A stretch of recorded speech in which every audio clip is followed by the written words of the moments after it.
Okay,ကျွန်တော်ဒီဗီဒီယိုမှာဘာကိုပြောချင်လဲဆိုတော့ Excel နဲ့ပတ်သက်ပြီးတော့ပေါ့နော် Excel ဆိုတော့စင်ရင်စရာExcel နဲ့ပတ်သက်ပြီးကျွန်တော် table အကြောင်းလေးပြောချင်တယ်เนาะ table လေးသုံးလို့ရတဲ့အကြောင်းเนาะပြောချင်တာဆိုတော့ဒါလေးကိုတော့ကျွန်တော်ဖြတ်ပြတယ်เนาะဒါလေးကိုကျွန်တော်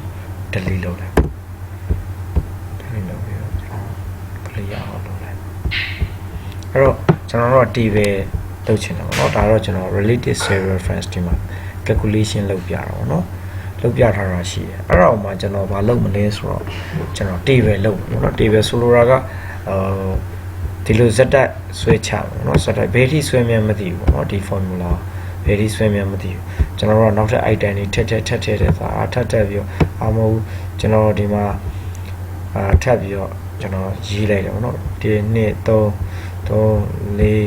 4 5ထိပဲကျွန်တော်ဆွဲတယ်6ထပ်ထည့်ခြင်းထပ်ဆွဲအောင်ဟဲ့အဲ့လိုအလုပ်တွေရှုပ်တယ်ပေါ့နော်အဲ့လိုအလုပ်တွေမရှုပ်အောင်လို့ဆိုရင်ကျွန်တော်ဘာသုံးလို့ရလဲဆိုတော့ table ဆိုတဲ့ဟာကိုသုံးလို့ရတယ်အဲ့တော့ကျွန်တော်တို့ကဒါ border ခတ်တယ်ပေါ့နော်ဒါ cell range တွေပဲရှိသေးတယ် table မဟုတ်သေးဘူးအဲ့တော့ကျွန်တော်တို့က table အနေနဲ့သုံးမယ်ဆိုကျွန်တော်တရားလေးကို select ပေးလိုက်တယ်ပေါ့နော် select ပေးပြီးကျွန်တော် insert ကျွန်တော်လုပ်လိုက်တယ်ပြီးရင်ကျွန်တော် table လေးကိုနှိပ်လိုက်ရုံပါပဲနှိပ်လိုက်တဲ့အချိန်မှာ my table has header ပါလာတယ်မပါရင် header သူဖန်တီးပေးလိမ့်မယ်ကျွန်တော်လုပ်လိုက်တဲ့ table range ကတရားပေါ့နော်အဲ့တော့ကျွန်တော် okay နှိပ်လိုက်တယ် okay နှိပ်လိုက်တဲ့အချိန်မှာသူဘာပြလဲဆိုတော့ table ဆိုတာလေးကိုပြတယ်ဒီမှာလည်း table design ဆိုပြီးပြတယ်ဒါဆိုကျွန်တော်တို့က table ဖြစ်သွားပြီ table ဖြစ်သွားရင်ဘာအားသာချက်ရှိလဲဆိုတော့ကျွန်တော်တို့ formula တွေထပ်ရေးစရာမလိုနောက်ထပ်ကျွန်တော် copy paste လုပ်စရာမလိုဘူးပေါ့နော် formula အဲ့တော့ကျွန်တော် table ရဲ့နောက်ဆုံး cell လေးကိုရောက်ရင်ကျွန်တော်ဘာလုပ်ဖို့လို့ဆိုရင် tab ဆိုတဲ့တစ်ချက်လေးကို tab tab keyboard ထဲကနော် tab ဆိုတာလေးကိုနှိပ်ပေးလိုက်ရင်နောက်တစ်ချက်အဲ့တော့ကျွန်တော်ဒီ table ကိုကျွန်တော် data entry ထည့်လို့ရတယ်ကျွန်တော် item number 2ကျွန်တော်ရောင်းမှာပါလေ40နဲ့ကျွန်တော်ဝယ်ခဲ့တယ်ကျွန်တော်ရောင်းမှာက44နဲ့ရောင်းမယ်ကျွန်တော်44နဲ့ရောင်းမယ်ဆိုတော့ကျွန်တော်အဖြေထွက်ပြီပေါ့နော်အဲ့အချိန်မှာ table မှာဘာဖြစ်လဲဆိုတော့ table မှာကျွန်တော်တို့မထည့်သေးဘူးဆိုရင်ကျွန်တော်ဘာမှမထည့်သေးရင်ကျွန်တော်တို့ကပါလေဘာမှမထည့်သေးဘူးပေါ့နော်ဆိုတော့အချိန်ဒီမှာဆိုရင် error ပုံစံဖြစ်နေerror ပုံစံဆိုတော့ကျွန်တော်တို့ကဝယ်တာတော့ထည့်ပြီးသွားပြီရောင်းတာမထည့်သေးဘူးဆိုတဲ့အတွက်ကျွန်တော် minus နဲ့ပြတယ်ပေါ့နော်ဆိုတော့ဒီလိုအခြေအနေလေးရှိတယ်ပေါ့နော်အဲ့အခြေအနေလေးကိုကျွန်တော်နောက်ပိုင်း formula เนาะ if error လေးနဲ့ကျွန်တော်တို့ဖြည့်ရှင်းသွားလို့ရတယ်အဲ့တော့ကျွန်တော်နောက်ဆုံး cell ကိုထောက်တယ်ဒါနှိပ်ဖို့လိုတယ် under ရိုးရိုးနှိပ်လိုက်ကျွန်တော်အပြင်ထွက်သွားတယ် under နှိပ်လို့မရဘူး table ကိုတုံးထားတယ် tab နှိပ်တယ်ဒါဆိုရင် table ကိုတုံးထားတယ်3ကျွန်တော်နှိပ်တယ်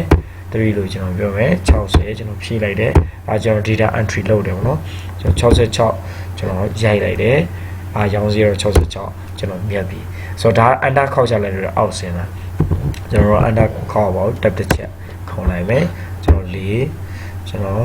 မြတ်တစ်ချက်သွားမယ်ကျွန်တော်ဗာလဲကျွန်တော်60နဲ့ပဲ62နဲ့ဝင်ပဲပေါ့နော်ဒီ item ကိုကျွန်တော်68နဲ့ရောင်းမယ်ကျွန်တော်ဖြည့်ထွက်မယ်ပေါ့ပြီးရင်ကျွန်တော် tab တစ်ချက်ခုံတယ်ဆိုတော့ tab လေးတွေခုံပြီးတော့ကျွန်တော် data ကဘယ်လောက်ထိသွားမှာ10ချိန်15ကာလဘယ်လောက်လားဒါမျိုးသွားလို့ရတကယ်လို့မှကျွန်တော်တို့ကဒီလိုမျိုးရိုးရိုးသုံးခဲ့မယ်ဆိုရင်ကျွန်တော်တို့ဘာဖြစ်မလဲကျွန်တော်တို့ဒီအားကိုကျွန်တော်ဘာလုပ်အောင်မလဲဆိုဆက်လက်ပေးရမှာပေါ့နော်ဒီလို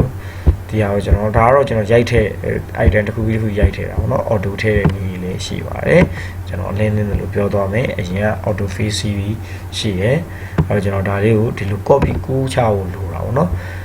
copy မကူးဘူးဆိုရင်တော့ဒါကို copy မကူးဆို formula ပဲကူးတယ်ဆိုရင်ဒီလိုကူးဖို့လိုတာပေါ့နော်ဒါဆိုရင်ကျွန်တော် formula ဒီနှစ်ခုက blank ဖြစ်နေတဲ့အတွက်ဆိုတော့အဲ့နှစ်ခု blank ဖြစ်ပြီးရင်ဆိုတော့နောက်ထပ်ပြီးသွားခြင်းလည်းကျွန်တော်ထပ်ပြီးကူးဖို့လိုတာပေါ့နော်အဲ့တော့ဒါကတော့ကျွန်တော် formula တွေကို copy paste လုပ်ဖို့လိုတာပေါ့နော်ကျွန်တော်တို့တကယ်လို့ဒါ table ဆိုတဲ့ဟာကိုသုံးခဲ့မယ်ဆိုရင်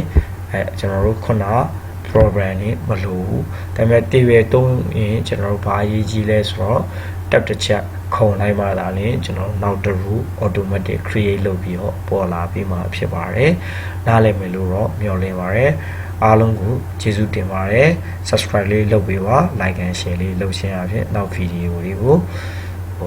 ဆက်လက်ကြည့်ရှုလို့ရပါတယ်အားလုံးကိုကျေးဇူးတင်ပါတယ်